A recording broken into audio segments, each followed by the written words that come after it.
find other great podcasts like this one at podmoth.network. We have clappers. Joe and I have clappers, and you'd be surprised how hard it is to clap. And I think about the old people that they're designed for.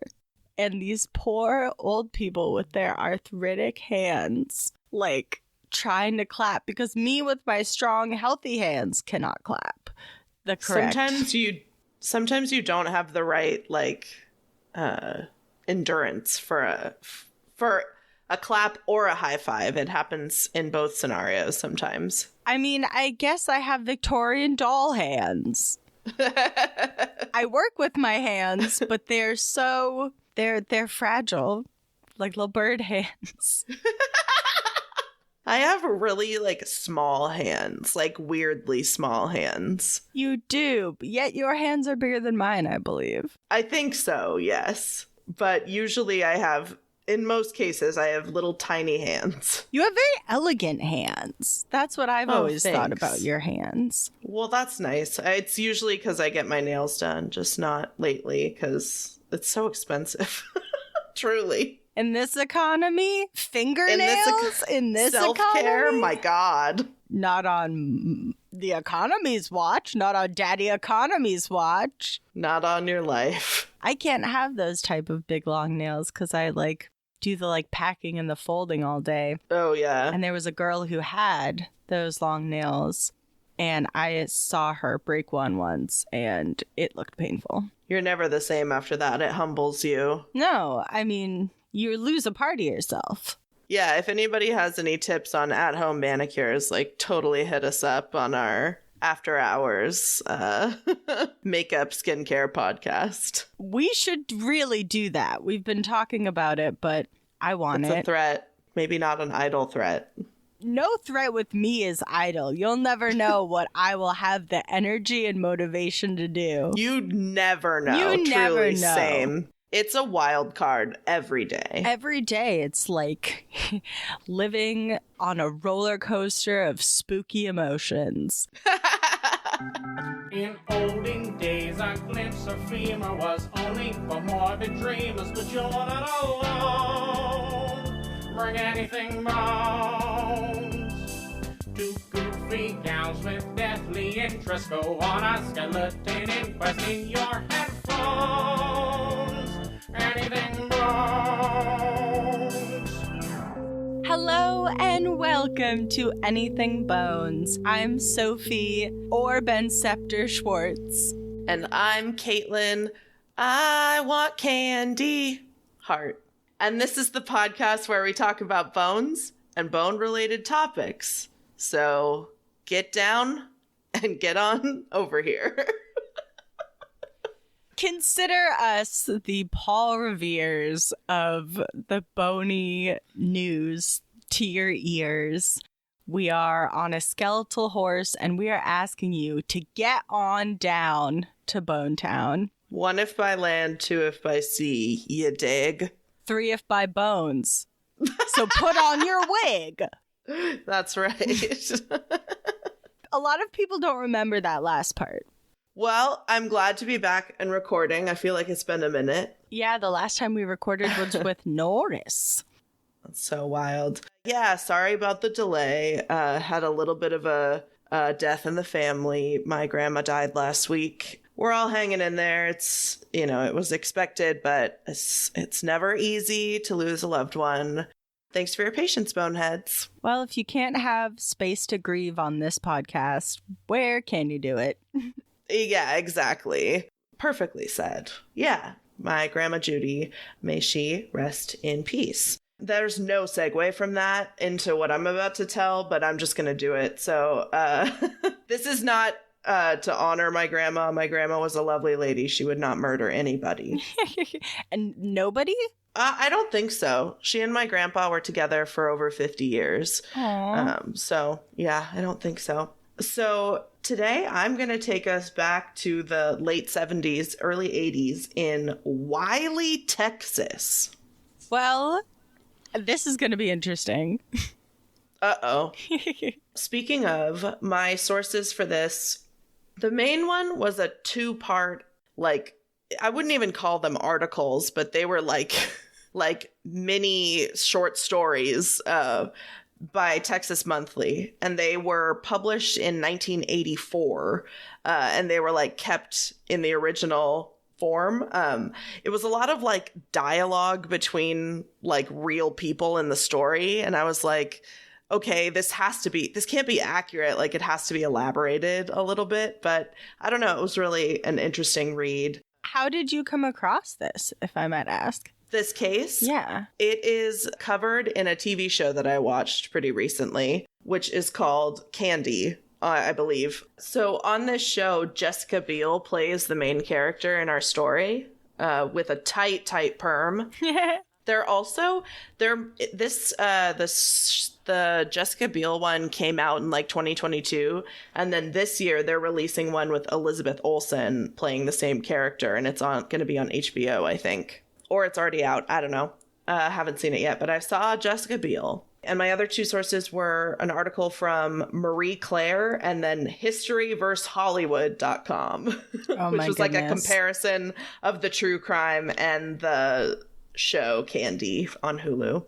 So the real story. Candy Montgomery is the kind of main character in this. She meets a local resident of Wiley, Texas, and a 5th grade teacher at church. This is a very religious town, Wiley. And the friend's name is Betty Gore. So Candy and Betty become like good friends. They sing in the choir at church. And then they each have a daughter around the same age, and the daughters get close. So then, you know, like, you have to hang out with each other because your kids like each other. Yeah. Candy and her husband Pat had 2 children, and then Betty and her husband Alan have 1 daughter and then 1 on the way. Now, everybody's like chilling, getting along, going to church, you know, mid-70s suburban shit. And something isn't right in Candy Montgomery's like mind. She kind of seems to have everything she wanted, like the husband, the kids, the house, but she's just not like satisfied. She's bored. And at one point, and she would say later that she would always remember the exact moment that it happened, she realized that she wanted to have an affair with Alan, with Betty's husband. She was like, yeah, I'm into this guy. She technically, allegedly, she had been like telling her friends that she wanted to have like an affair even before she decided on Alan. But like, she would point to this like moment when they were playing church volleyball, which sure, in the summer of 1978. Sport. Yeah, volleyball in church is spectacularly religious. They like bumped into each other while they were like trying to get the ball or whatever. Oh my God. And she's like, holy shit, this guy smells so good. Like, literally. And then, so yeah, she's like, I need to like get to know this guy a little bit more. They were all in choir practice together. And then like Candy and Alan would kind of like sneak off or like try to talk to each other afterwards, you know, whatever. It was kind of subtle. But then one day after one of these practices, Candy was like, you know what? I really think we should like have an affair. Like, I'm interested in you and I want to see what happens. And then allegedly she like shut the door of the car that they were in and just like left. Which I like to imagine that it happened that way. Yeah, I mean, direct. Right. And he was like, what? And she was already gone. He turned around, there was a puff of smoke, and she was gone. Yeah.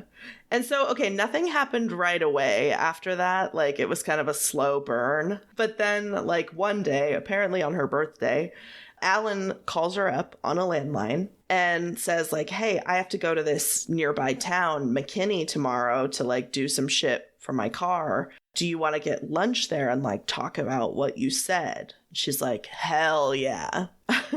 So they like have lunch at this somewhere near this like auto repair shop in McKinney, Texas, whatever. And he had gotten her a birthday card. And on the front of it, it said, for the last of the Red Hot lovers. And then there was like a pack of Red Hots inside. That's very corny. Yeah, that was the game, but it worked. So after that, they were like, okay, this is happening. But there was a lot of like strategy that went into this affair. This is a great quote from Texas Monthly. Quote, "The next month consisted of strategy sessions for what must have been the most meticulously planned love affair in the history of romance." Maybe they were both very type A people. Seems like it. Do you want to hear some of their rules? Yes. Okay, the rules were, if either one of them wanted to end the affair for whatever reason, it would end, no questions asked. Nice. If either one became too emotionally involved, the affair would end. Okay. If they ever started taking risks that shouldn't be taken, the affair would end. All expenses, food, motel room, gasoline would be shared equally. Okay. This is a direct quote, by the way. They would meet only on weekdays while their spouses were at work. Candy would be in charge of fixing lunch on the days they met so that they could have more time. They figured they would need all of Alan's 2-hour lunch. Oh, okay. All right. Candy would be in charge of getting a motel room for the same reason, like because Alan's busy, like, working. Okay. And then the other rule, the last rule, so specific, they would meet on a Tuesday or a Thursday once every 2 weeks. Well, you know, that's when they had availability for infidelity from their marriages. Yeah, again, meticulously planned this illicit affair. I mean, I almost, like, think that some of these rules, if one was to have an affair, it seems like having meticulous rules would keep you from getting caught. But it's like, if you're going to think this much about the affair, you should maybe just talk to your spouse. Yeah, if you're just overthinking and, like, creating all this anxiety for yourself, maybe just stop. Yeah, I mean, I've never been married, so I have no idea what that's like. No, but same, but... Okay, so after what this article, the Texas Monthly article said was like a month of planning, they decide, okay, December 12th, 1978 is the day. December 12th, sounds good. That's it. That's the one. So Candy picks a motel that's like near Alan's office and like brings a little picnic lunch and they just like eat their lunch and then quietly fuck. And then he goes back to work. They have very curt sex. Well, I'm sorry. I hate to be so crass, but like they also the sources talk about how like Candy wasn't like super satisfied, but like Alan maybe was. It's just kind of messy and weird. Oh. So they go to this motel and it's apparently $29 a night or something. Yeah, I think a night. But they only needed it for a couple hours. So Candy's like, let's shop around.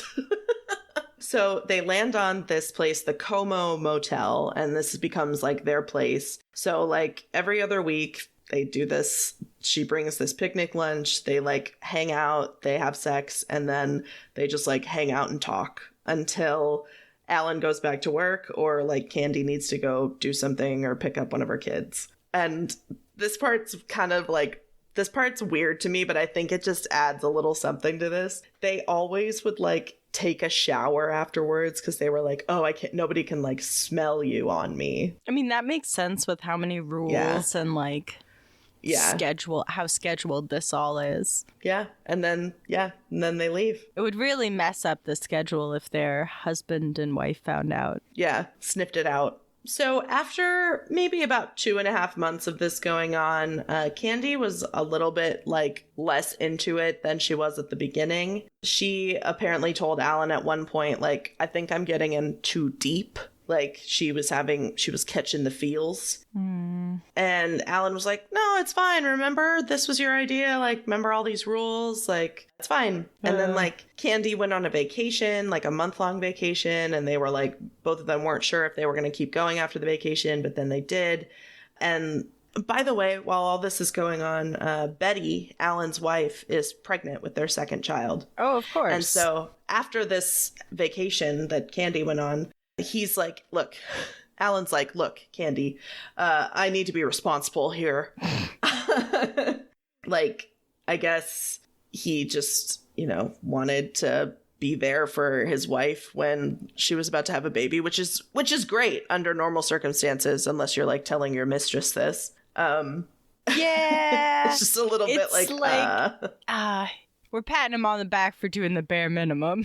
Exactly. And he's like, oh, if she goes into labor and I'm here at the Como Motel, like, I'll never forgive myself. Like, okay, yeah, so like, buddy. let's just hold off until the baby comes. And Candy's like, great, whatever. I don't want to make this lunch anymore. Because I could forgive myself if it happened at any other time. Yeah, of course. Of course. But not right then. Because that would make me a bad person. But any other time. Yeah. Totally cool. Weirdly, in the midst of all this, Candy throws Betty a surprise baby shower with all their friends, which apparently she thinks is just fine. No problem. Ooh, I don't love that. Yeah, it feels calculated, but I don't know. Like, she claims that it's just like, it's just no big deal. Like, I just don't have feelings for Alan, but you do, but you don't.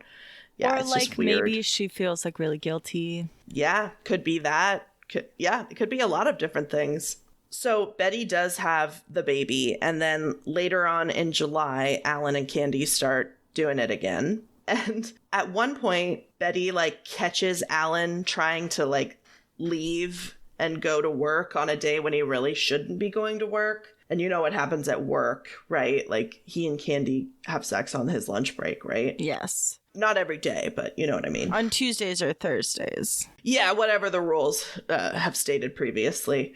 And he's like, I need to go to work. And she's like, no, like, I need help with this, this, and this. And so he, in front of his wife, like, says, I need to call Candy. It's about something with the church. And like, what does the article say? Quote, without actually saying the words, he got the message across that he couldn't make it. Candy grew angry when she realized what he was telling her because now she and Pat were leaving for a week-long vacation, and that meant she wouldn't see Alan for another 2 weeks.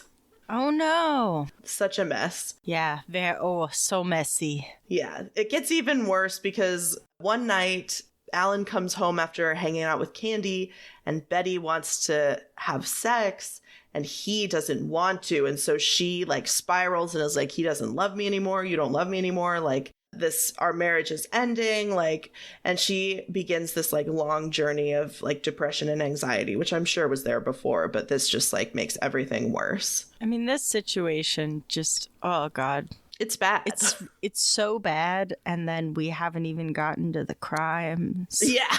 Yeah. So he gets a job that requires a little less travel, but like he has to move. And he's like, Candy, I'm sorry, like I'm moving. Like, I can't see you as much. And she's like thinking that this is the beginning of the end. And it gets even worse for Candy when Alan and Betty decide to go to this Methodist marriage encounter program, which is like a 2-day session, like therapy session with other couples, like about communicating and feelings, you know, things we weren't doing in the 80s, apparently. They weren't encountering marriage as they should. Right.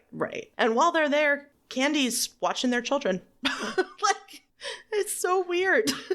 Yeah, all the relationships are messed up. So messy. Yeah. So messy.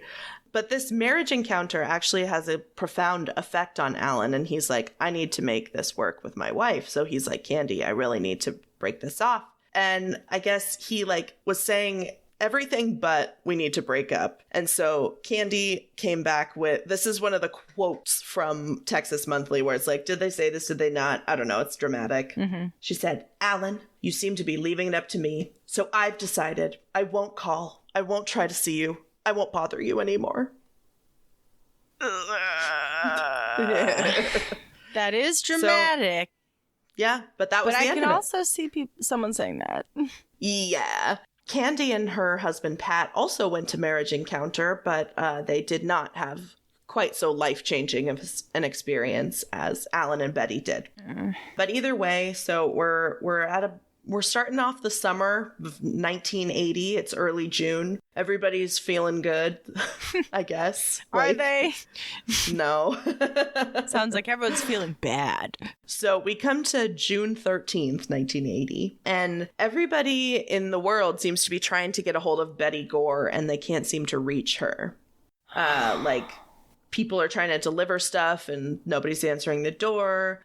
And her husband has gone on, Alan's on a business trip. And so like he tries to call from the airport and she doesn't answer. He's like, oh, that's kind of weird, but she could be, you know, on a walk or something. And then he tries to call a bunch more times when he gets to his business trip and no answer. He even like, he's freaking out and he calls Candy and he's like, have you seen Betty today? Like, what's going on? And she's like, oh yeah, I saw her earlier, but you know, like nothing seemed off. Like everything's fine. Candy. But he keeps calling and calling and calling and nothing's happening. So he sends 3 different neighbors over to go and see what's going on because the cars are in the house, or sorry, the cars are in the garage. The lights are on. If the cars are in the house, we have a problem. But the cars were in the garage. Yeah. And unfortunately, they find Betty dead in like a utility room in a giant pool of blood. And the baby is alive, but screaming her fucking head off because she has been unattended for God knows how long. This is so brutal. Hideous. So because Candy was the last person to see Betty alive, because she told Alan that, she is a main suspect in the case. And police question her, and like her version of events seems to check out for the most part, but then they get Alan Gore to admit that he had ended an affair with her about 7 months prior. And then the pieces start to fall into place for police. Yeah. This is so sad. Yeah, it's really messy and it just gets worse. So she's charged with murder and the trial starts in October 1980. Candy pleads not guilty because of self-defense. Oh, interesting. Mm-hmm. She claims that it was self-defense when she axed her friend to death. We're going to get into that in a little bit, like what happened. So this is the version of events. Candy says that she was at church with her girls and her like kids and stuff. And she decided to go over to Betty's house to pick up a bathing suit for Betty's oldest daughter because the girls, who remember were friends from the beginning, were having a sleepover that night. And I guess like they wanted to go to a movie also. And Candy was like, I'll also take your daughter to her swim lesson. So I'm going to come over and get a bathing suit for her. And like, so that's when she says that she met with Betty, was at her house to get a bathing suit for the daughter. And she says at trial that Betty confronted her about the affair. She was like, I know you've been sleeping with my husband. And Candy's like, no, I'm not. And she's like, well, were you? And Candy was forced to like tell the truth. Yeah. And apparently Betty tried to attack Candy with the axe. There are some bruises on her head and she has a big cut on one of her toes. But at some point, one way or the other, she got the axe away from Betty and then was able to strike her 41 times with the axe. 41 times? 41 times. And afterwards, she showered at Betty's house and went to lunch with her friends. And remember, she left the baby by itself. Well, she just murdered a woman. So I guess child neglect is, you know, just a drop in the bucket for this woman. Apparently. But, so, this was the defense's strategy. I'll see what you think. They brought in a psychiatrist from Houston who evaluated Candy and also put her under hypnosis. Oh.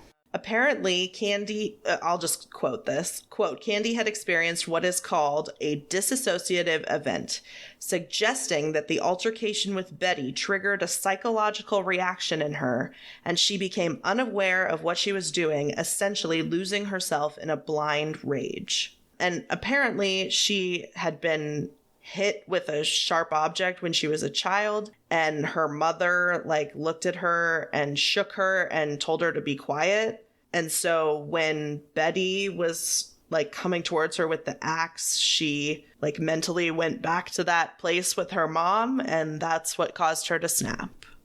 Oh. I don't know. Like, I was it's just really thinking messy. being on this jury would be very difficult. Yeah, because, like, on one hand, I find it just obscene. Yeah. And on the other hand, it's, like, fully believable. Like, I can't wrap my mind around it. Well, it's like, I don't know if you know the answer to this. You studied psychology. But, like, do people snap in that way? Like, I know that, like, dissociative, like, states happen. Like, I was having a really tough time, maybe, like, oh gosh, maybe almost, like, 6 or 7, 8 years ago. And I drove all the way to our friend Grace's house at like 3 a.m. and then kind of regained consciousness, parked outside of her house and was like, well, I'm not going to go wake her up at 3 a.m, but I'm glad everything's safe, you know, but like. Yeah, wow. I don't know. I mean, I couldn't tell you. I think it totally depends on the person. Yeah. I mean, I guess, like, but you have to think that this affair with the husband came into play with all this. Like, I mean, it had to. It's this whole thing, you know, this whole thing creates the context. Mm-hmm. I don't know. This is... Ooh, this is a toughie. Want to guess what the jury thought? What did the jury think? Not guilty. Oh, interesting. Yep. And she and Pat actually stayed together for about 4 years after the trial. They relocated to Georgia, but they got divorced eventually after 4 years, like I said. She is still alive. She works in the South somewhere. And allegedly, she works as a mental health worker. This is all a very, very interesting pairing of events because I could see it going... I thought it was going to go the complete other way. Oh, yeah? Yeah, I thought this was going to be a person who was in prison. No, she didn't serve any time. Yes. I know, I'm shocked. Kuno was sitting here. He was like, she didn't go to prison? Kuno would send her right to jail. Kuno's an ACAB dog. People mistake him for a cop all the time, but he's not. Mm-hmm. No, but that's so interesting. I mean, we have no idea. We've never met this woman. We don't, like, know. Neither of us is any sort of medical or, like, psychiatric professional. But no, like, not at all. This story is absolutely wild. And it's so hard to think that the affair would not play a part in all of this. Exactly. Like, it meant something to both of them, and, like, they couldn't quite let it go.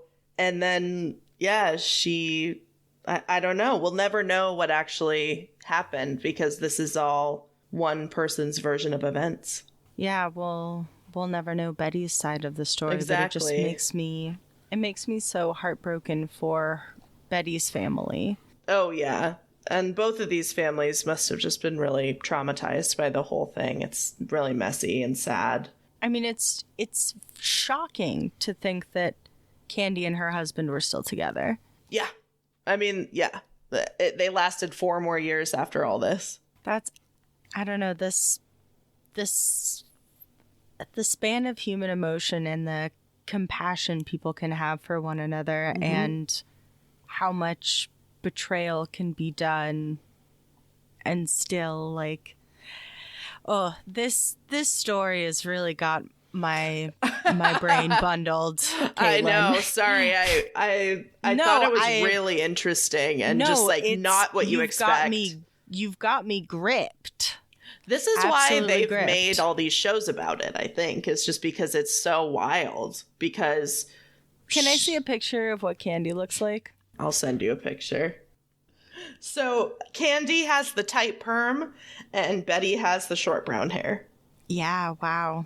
Always got to put it in perspective of the judicial system as a whole.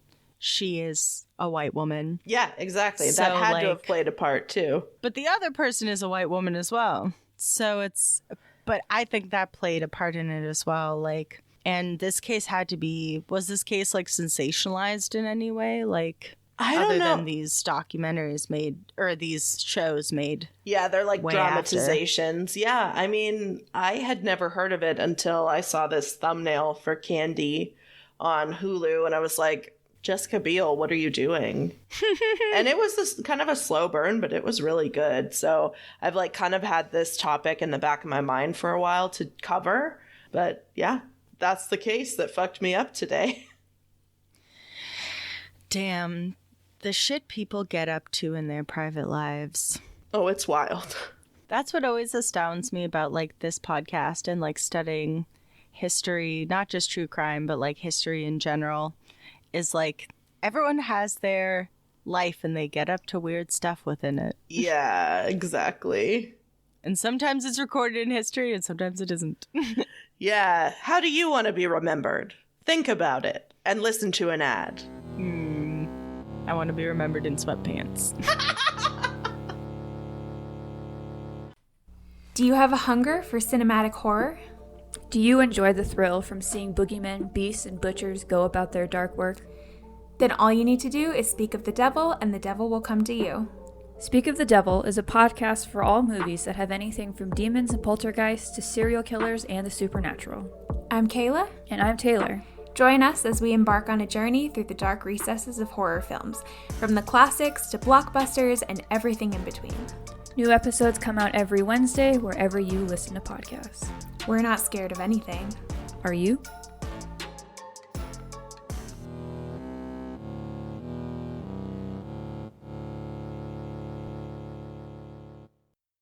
And then I want my legend to be told in some sort of song type, like a Western ballad.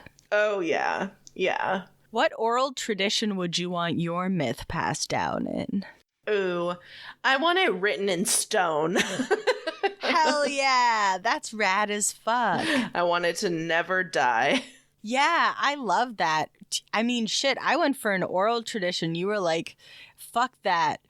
We have a set of writing. Yeah. In this household, we do writing. Do some carving and keep it around forever. Oh, hell yeah. In a box. Love that. We should have like a craft day sometime when I'm down there, you're up there, and we can make our own little clay tablets. Cool. Yeah, I'm all about that. We can make Rosetta Stones and send it to the British Museum and say, give it back. Yeah, we could be like, we made you little Rosetta Stones, so now Exactly. you can give the big one back. Exactly. Can give it back to the Egyptian people. They want it. They want it so bad. Exactly. And it's theirs. Oh my God, I did see a funny tweet of some young lads at the Leaning Tower of Pisa, and they had a backpack, and one of them was posed with his hand like on top of it, and the other one had like it like going into the backpack, and they were like, the British Museum be like, Oh, that's funny. and then the British Museum blocked them. Oh, British Museum doesn't fight fair. Well, British Museum needs to learn how to take a joke and take less artifacts from where they should belong. Exactly. We would love that. Hey, if you're listening, British Museum, Yeah. get on it. Get on it. Well, this is actually a good segue because we're just going to be dunking on the British this whole time. Hell yeah. Since I knew you would be doing something devastating, you know, a real day ruiner. A real dump in the... No. Truck? A real dump in the Trump. Wait. Oh my God. A real... No, that'd be a happy thing. Yeah. A real down in the dumps A real down in the dumps situation. Yeah. I decided to go much lighter. Okay, cool. So my sources for this were, of course, Wikipedia. Thank you for your time. Worldhistory.org, historyuk.com, and history.com. Classics. So obviously it's very historic. We're going way back, obviously. Yeah, obviously. So I want to talk about a guy named Colonel Thomas Blood. Okay. Yeah. When your last name is Blood, you have to be creepy or like a vampire or both. I mean, he's definitely creepy. Okay. So he was born in 1618, and he was an Anglo-Irish officer in like the English army and sometimes other armies for fun. Yeah, classic. He never actually reached the rank of colonel.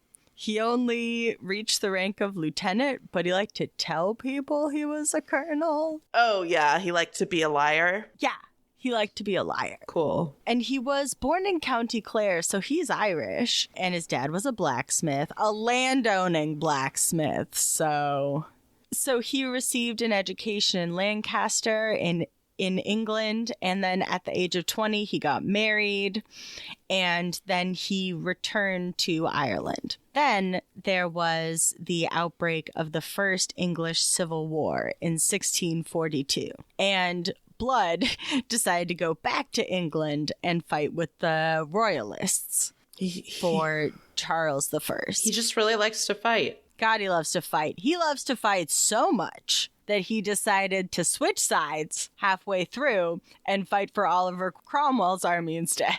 Classic. Sounds good. Classic switcheroo. He ends up in 1653. He does a good job in fighting. He does good war, or excellent killings. Probably. Yeah.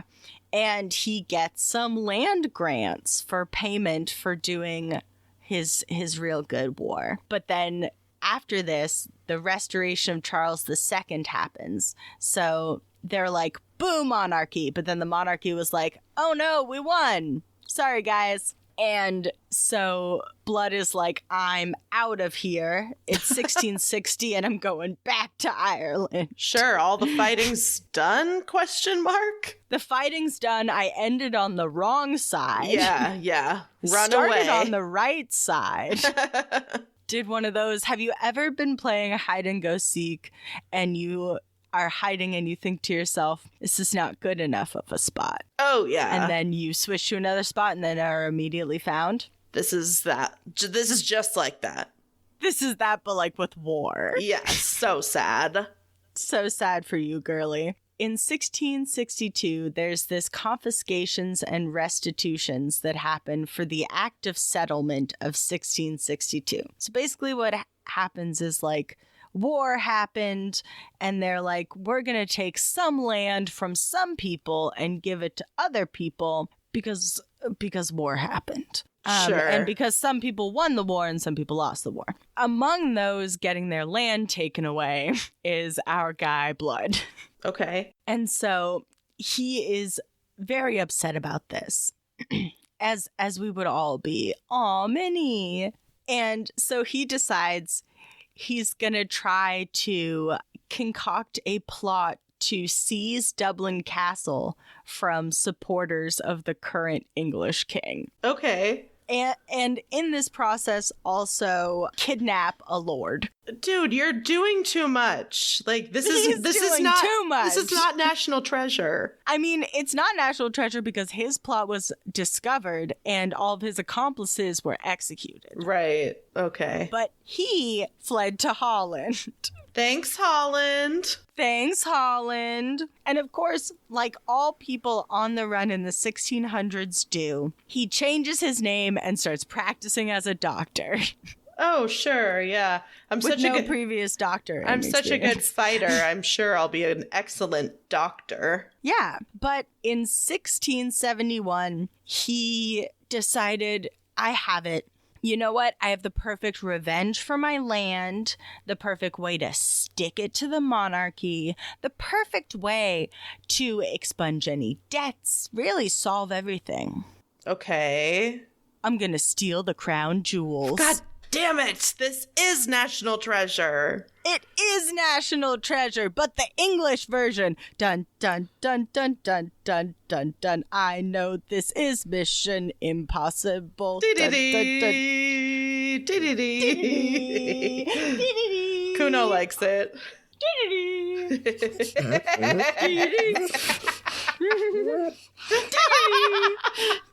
He loves Mission Impossible, this yeah, dog. no other song will do. Yeah, no, he's a big Tom Cruise fan. Don't tell him about the Scientology stuff. He wouldn't understand. Oh my God. Okay, but so this guy is like, I'm going to steal the crown jewels. You know, the one the king has. Yeah, the ones that they keep in the Tower of London now. The very same. Okay. The very same. And you know, they kept them there then, too. Okay, yeah, I bet. Because it's a fucking fortress. Yeah. And now, let's have a little bit... You don't want to hear about the crown jewels. You do want to hear about the crown jewels? What? What is it about podcasting that makes animals so interested? That makes animals crazy. Yeah. My goodness. Okay, I'll tell you. Okay, go hang out with Papa, play spooky video games. Yes, I see you. Standing in the doorway going, you're not coming? Are you sure? Are you sure? I love you.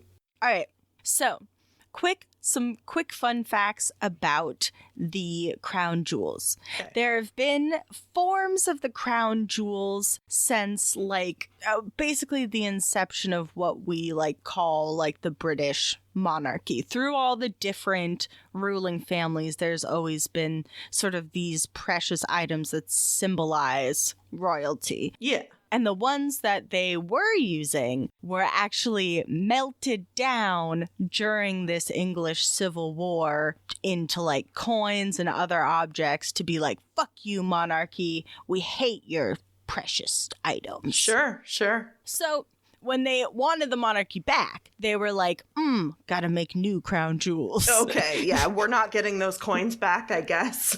No, we're not going to find those, I don't think. Or maybe they gave them to someone special. But so after the execution of Charles I of England in 1649 during these English civil wars, they sold and chopped up these old crown jewels that we were just talking about, made them into coins, never getting them back. Then the Stuart Restoration 1660, the return of the monarchy, the great we're sorry. Charles II of England is like, we need new crown jewels because I'm the king now. And so they made a new crown, a scepter, and an orb, and these have been used in coronations ever since. Okay, that's the shit we see today if we go to the Tower of London and take the tour. Yes, ma'am. Okay, cool. And an interesting little detail was that until the early 1900s, they would switch out the gems on the crowns and orbs and scepters and stuff, depending on the coronation. Now they just leave them in there. Yeah, I would. That makes sense. But they were customizable at one point. I thought that was interesting. I mean, that's dope. So if you wanted to steal a fun new gem from somewhere you were colonizing, you could come and put it in your crown. Pop it in the middle of your crown. So good. No time to go into where all these gems came from because, it's not ethical. So these new crown jewels in 1671, when our guy Blood is preparing to steal them, would have been several pieces. There was a gold coronation spoon. What, to eat some oatmeal with? I don't understand. To eat your tasty coronation meal. Okay, sure. Not a fork, not a knife, just a spoon. Just a spoon. And an eagle ampulla, which was basically a thing that held the holy oil. Okay. For anointing the new king or queen. Sure. And, of course, the big money, the crown. Yeah, that's heavy, I would think. Yeah. Oh, it's super heavy. The person who's getting coronated. The person having a coronation happen to them. becoming king or queen. I don't know. Yeah, that's a better way to phrase it. The crown is so heavy that they can only wear it for a short amount of time, and then they switch them into a different crown so that it doesn't like hurt their neck. Jesus Christ. And then they rush it back to the Tower of London, I'm sure. Yes. And that's where it's kept, in the Tower of London. So back to our guy, Blood. I love that that's his name. Yeah, he can only do like nefarious things. Yeah, if your name's Thomas Blood, you're not going to be a law-abiding citizen. I would hope not. But speaking of which, since 1669, the crown jewels were quasi-open to the public. They were housed in a place called the Martin Tower, and you could see the crown jewels if you, like, paid a little fee. And basically a guy named Talbot Edwards would, like, take you down there to like the basement where they were and unlock the like special gated cupboard that they were in and would just like let people handle them. Oh, good. So you could touch them. You give this guy a few dollars and you can just go like try on the crown if you feel like it. I mean, I don't know if he'd let you put it on, but he'd let you hold it. Definitely. Would he leave you alone for a minute while you put it on? I mean, I don't know. I mean, the guy is literally 77 years old. He does not give a fuck. He does not care. He does not care. And he has like an apartment right over the like basement vault where the like jewels are kept. Oh, that must be a sucky job. You're on call 24/7. Yeah, but his wife and daughter live with him. So oh, okay, that's nice. good. Yeah. So one day in 1671, Blood goes in to see these jewels, and he's dressed as like, some sources say priest, some sources say parson, which I think is just a very English priest. And he hires he like goes in to see the jewels, and then he comes back with a woman he has hired to be his wife. Sure. And they're like chit-chatting with Edwards, the guard, and the wife is like, "Oh no, I feel faint and my tummy hurts. Okay. I need to lie down." And he's like, "Oh, well, I live right above the place. Do you want to come like lie down and hang out with me and like, you know, milady?" And she's like, "Oh, that'd be awesome." And they go up and hang out. Yes, I know, he shouldn't have let them in. They go up and they have like conversation, probably tea because it's England. Yeah. And they start chit-chatting and they form a friendship with this guard, and Blood comes back several times. Him and the wife come back to visit the jewels several times and to visit Edwards and like butter him up, and they give him a pair of gloves for being so nice to the wife when she was having tummy problems. Oh my god, this sounds like a real legit friendship. I know. And it gets even worse because Edwards is like, "I think that your daughter would be an amazing match for my fictional nephew." Oh, okay.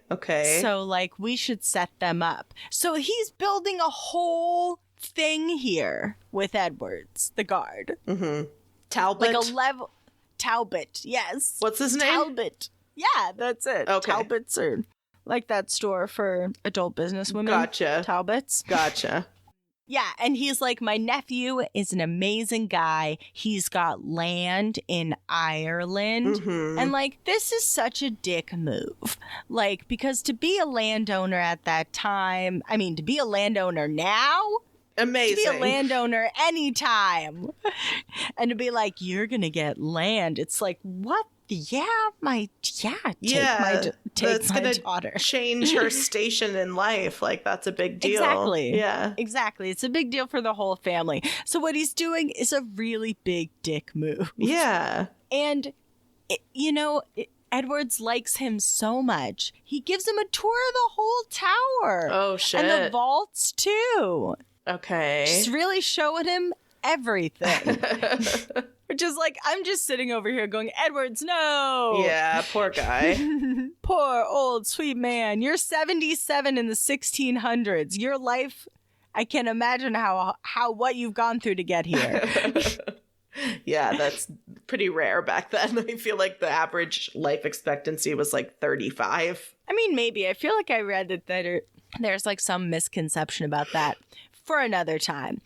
But it's impressive to me that he's this old. Yeah. And it's sad that he's getting conned. So, May 9th, 7 a.m., Blood is ready to pull off his fucking heist. Oh my God. He brings along his crack team, his son, also Thomas Blood, but he's using the fake name Tom Hunt, and he is the nephew. Okay, sure. They also have Robert Parrott. He is an ex-soldier and also a regular in the criminal scene. They also have Richard Halliwell, who is kind of like the one who is working as lookout. And then they have a fourth guy who's hanging out like outside of the gateway, and he has some horses. The getaway driver. Exactly. And so the three like crew members and Blood go into the tower to go say hi to Edwards. And Edwards, upon this meeting, Edwards thinks that he's going to be meeting the fabulous nephew we've heard so much about. Yeah, the one that's betrothed to my daughter. Yeah, the landowning nephew who's going to change our lives. Tom Hunt. Yeah, sure. And so while they're like being like, this is the nephew's like quote unquote friends, buddies are like the other people in the robbing gang are like, hey, this is crazy, but you're the guy who's in charge of the crown jewels, right?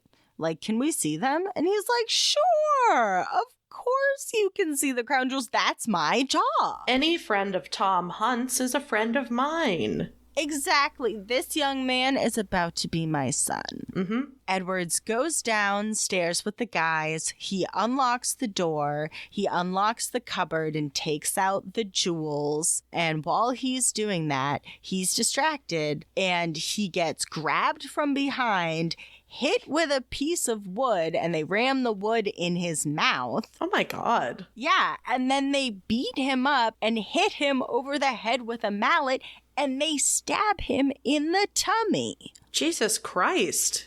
Is he okay? Yeah. He's not okay at this moment. Okay, yeah, I didn't think so. He's definitely not okay at this time. And they bonk him over the head and they knock him out. So thieves are like, okay, how do we subtly get this loot out of here? So they take the crown and they flatten it with the mallet that they brought, and they put it in their bag, and then they put the orb down Blood's pants. Sure.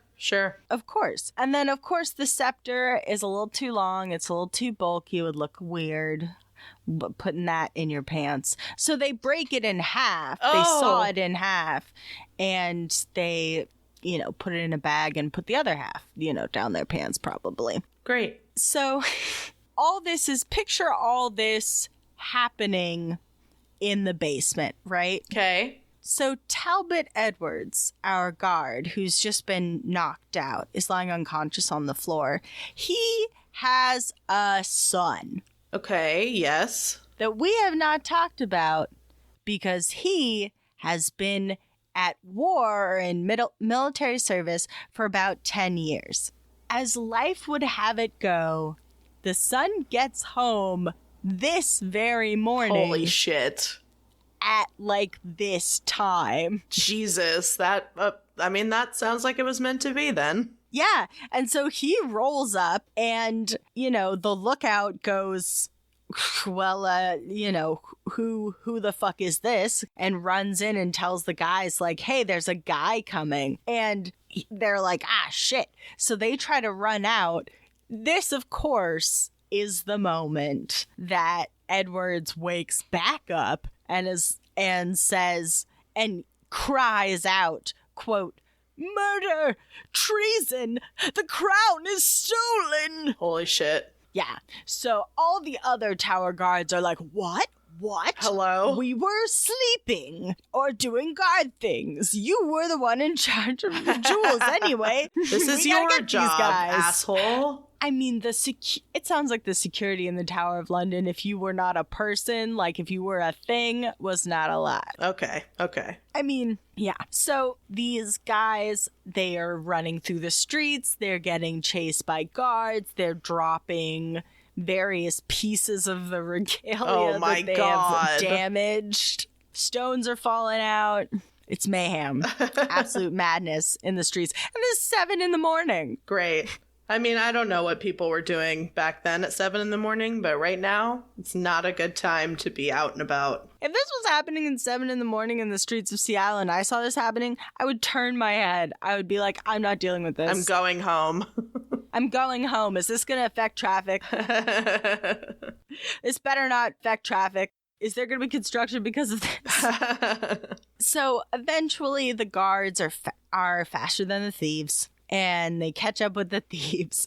And they're like, Blood, what do you have to say for yourself? And he says, quote, "It was a gallant deed, although it failed." I mean, sure. Like, yeah, trying to save face a little bit, I think. Probably. They just did the hokey pokey and turned themselves around and got put back in the Tower of London. Exactly. It's like, sorry, everybody. You broke everything. So yeah.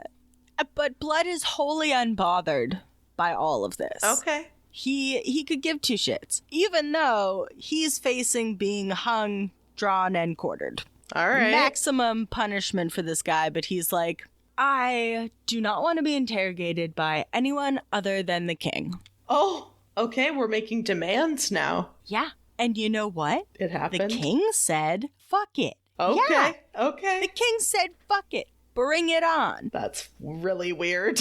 Oh, it's wild. And it's like, a lot of people are like, why would he agree to see him personally? Because he's just like a normal guy, right? Well, there's a lot of like conspiracy theories around this meeting that they had, whether Blood was maybe a spy or some sort of double agent where he was spying on, because he used to be on the opposite side. Right. He switches all the time, apparently. He's a switchy, flippy, floppy boy.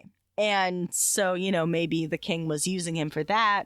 Or that the king had actually orchestrated the entire theft through Blood to like use payout from the theft to finance his like lavish court lifestyle. Huh. I mean, that's a good theory. And was like, hey, if you do this, ask to speak to me and you won't be publicly killed.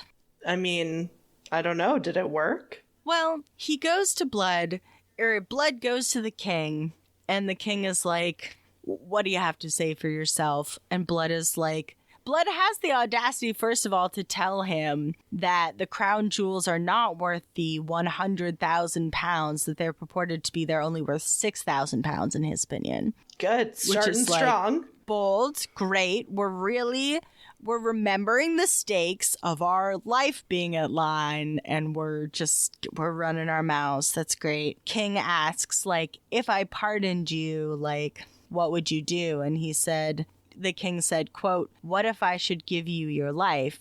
And Blood replied to him, quote, I would endeavor to deserve it, sire. Okay. Yeah. Blood was pardoned. Shit. Pardoned and released from the tower on July 18th. And he ended up, after that, getting a grant of land. Everyone wants to give this guy land. That's so crazy. And I can understand why some people think there's a conspiracy theory there. Because, like, I thought that if you went to the Tower of London as a prisoner, there was like a very small chance that you were leaving alive. Yeah, that seems to be the tone in every other instance of people being locked up in the towers. Like, they were locked up in the tower and then 5 days they were dead, or they were locked up in the tower and then 25 years later they were executed. Yeah, it's like that's weird. I mean, good for him, but what? Yeah. And you may be saying, Sophie, where are the bones in this story? Because I'll tell you, our guy Edwards, the guard, he lived. He was fine. Wow.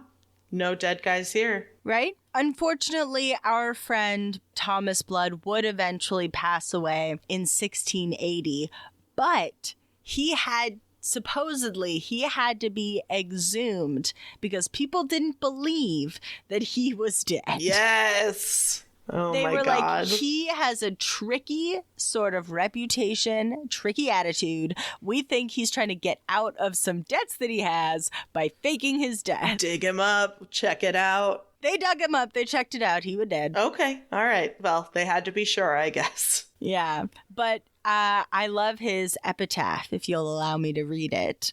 Ah, yeah. His epitaph reads, quote, "Here lies the man who boldly hath run through more villainies than England ever knew, and ne'er to any friend he had was true. Here let him then by all unpitied lie, and let's rejoice his time was come to die." Damn. It's pretty beautiful, actually. Right? That's Thomas Blood, the man who thought he could steal the crown jewels, and kind of got away with it. He kind of got pardoned by the king after breaking the scepter in half and taking a mallet to the crown. Shit. I know we always like to find connections between our stories, but it's people who got off with the minimal amount of punishment. Yeah, that's unintentional theme here, but it's strong. It's strong. Wow. What a banger to come back on. Two very different stories, but I think they are both interesting in their own way, and I can't decide if I love Thomas Blood or I find him to be an old fuckboy. I mean, he has that attitude of like, nothing can touch me. I'm Thomas Blood. I'm going to steal the crown jewels and hire this lady to be my wife. You want to marry my fictional nephew? Yeah, like, okay, my guy, like, why don't you tone it down a little bit? Yeah, the arrogance is strong with this guy. Thank you for joining me for this recording. This was a brain tickler for sure. Oh, yeah. Yeah. I love that he really got away with it and we'll never know why exactly. Yeah, it makes me think he was working for the king in some respect or like something, because how else would he have gotten away with that? How do you Because I was reading this story and like, because I like looked up ancient heists. Because I was like, I want a heist from ye olden times. I was like, when was the first heist? Which, like, people have been stealing shit for as long as humanity. Since we've had shit, people have come to take other people's shit. Sure. It's up there with all this stuff. But I was reading through this story and I was like, his name is Thomas Blood. That's sick as fuck. And then, like, as I was reading it, I was like, this is truly wild. Yeah. He is really hitting above his weight class here. Oh my God, he's done it. Oh my God, he got caught. He's going to get executed. This guy's fucking toast. That's the bone. And then, right? That's the bone. I was like, this guy's dead. He's dead. He's not dead. He goes to see the king. He's pardoned by the king? He died of natural causes. Died of he natural causes. And he didn't even fake his own death. Right. He did get exhumed, though. Thank God for that. Yeah. Else I wouldn't have been able to bring it. Oh, no. It was a fun story all around, even though I feel bad for Talbot there. He really got the short end of the stick. He did. And, like, let's not forget Talbot's daughter. Oh, who was promised a haughty Irish landowner and was never delivered upon. No, I hope she married someone great after that. Me too. I hope she's happy. Well, she's dead, Yeah. but I hope she lived a very long and full life. Exactly. Listen, everybody, take care of yourselves and love each other. Appreciate your bones. Give us a 5-star review somewhere if you're like super feeling it. Follow us on Instagram. Yes, so many things. You have lots of homework to do, but we'll leave you with our last words. Bon voyage. away! Ta-ta! Thanks for listening to Anything Bones. Follow us on Instagram or Facebook at Anything Bones Podcast, or email us at anythingbonespodcast@gmail.com. Thank you to Nick Kruger for our spooky music and Stephen Vetteroff At Chubby Scrubby on Twitter, for our jazzy vocals, and thank you to Camilla Franklin at Camilla Strader on Instagram. for our beautiful bony artwork. Please rate, review, and subscribe. Speaking of which, back to the thought catalog. Yeah, obviously perfect segue. Obviously, perfect segue. You know me, queen of segues. You just see me riding down the way on the little Segway with one of those sashes doing the queen wave. While Paul Blart, Mall Cop 2, runs after me because it's That is a parade I would go to. Hey, if it's two people, it's a parade. All right, but what I wanted to say about this one is Thought Catalog, you've brought us several of these bone puns. We're getting to the nitty-gritty of the bone puns that you have on offer in this particular article. And this one, I'm disappointed. Like, I'm not mad. I'm just disappointed. Because it's lazy. It's uninspired. It's embarrassing. But I'm still going to tell it. Are you ready? Yeah, I'm here for it. Why couldn't the skeleton get out of bed? And remember, someone is ostensibly paid to do this. Couldn't get out of bed. Something stiff as a board or something. I don't know. Oh, Minnie, hello. That is more A to C thinking. Oh, hi. Oh my God. Minnie has never interrupted the podcast so aggressively. She's also mad about the mediocrity of this pun. I guess. My goodness. That was so cute. She's so interested. Minnie. Oh, you cannot. No, she tried to sit down on the laptop. Please, honey. Okay. Are you ready? Yes, hold on. All right. I'm ready for the thought catalog. Okay. Why couldn't the skeleton get out of bed? Why? He was bone tired. Yeah, that's lame. It's lame. Compared to what I've heard in the past, lame. I mean, it's because they come right back at you with what is a skeleton's favorite plant? Oh God. I don't know. A bonsai tree. Jesus Christ. I am imagining a bonsai tree made out of like little like skeletal leaves, and that's kind of cool seeming. I want that as like a Halloween decoration. Or like a Tim Burton movie. Tim Burton's miniature bonsai trees. They'd be so expensive. Oh, so expensive.